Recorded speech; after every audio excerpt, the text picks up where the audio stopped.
Cricket ఫ్యాన్స్కి అయితే అదిరిపోయే వార్త వచ్చేసింది. 2004 ఏళ్ల తర్వాత వరల్డ్ కప్ మళ్ళీ ఆఫ్రికా గడ్డానికి చేరుకుంది. ఐసీసీ తాజాగా 2027 వరల్డ్ కప్ 12 వేదికలు ప్రకటించింది. ఏ దేశాల్లో మ్యాచ్లు జరుగుతాయి, ఏ స్టేడియంలో మ్యాచ్లు ఉంటాయి, పూర్తి వివరాలు తెలుసుకుందాం.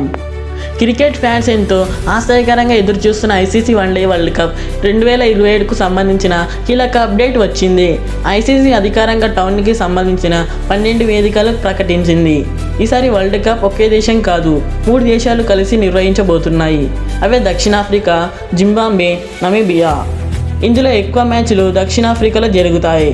జింబాబ్వేలో కూడా కీలక మ్యాచ్లు ఉంటాయి. నమీబియాకు కూడా వరల్డ్ కప్ మ్యాచ్లు ఆతిథ్యం ఇచ్చే అరుదైన అవకాశం లభించింది.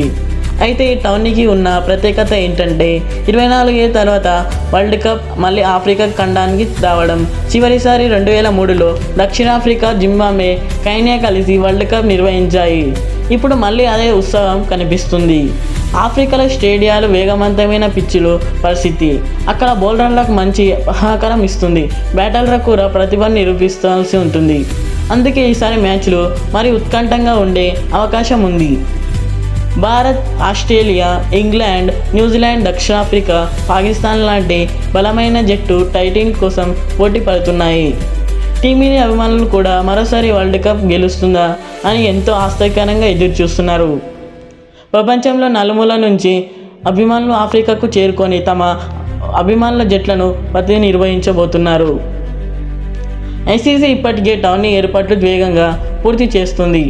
రాబోయే రోజుల్లో పూర్తి షెడ్యూల్, మ్యాచ్ల తేదీలు, ప్రారంభ మ్యాచ్లు, ఫైనల్ వేదికలు వంటి వివరాలు కూడా ప్రకటించే అవకాశం ఉంది. కాబట్టి ఈ 2027 వరల్డ్ కప్ కోసం ఇప్పటి నుంచి కౌంటర్ మొదలైంది. మరి మీ ఏ జట్టుకు సపోర్ట్ చేస్తున్నారు? ఈసారి వరల్డ్ కప్ ఎవరు గెలుస్తారని మీరు అనుకుంటున్నారు? మీ అభిప్రాయాన్ని కామెంట్లో తెలపండి. ఇలాంటి క్రికెట్ అప్డేట్స్ కోసం మన ఛానల్ని సబ్స్క్రైబ్ చేసి వీడియోకి ఒక లైక్ ఇవ్వడం మర్చిపోవద్దు.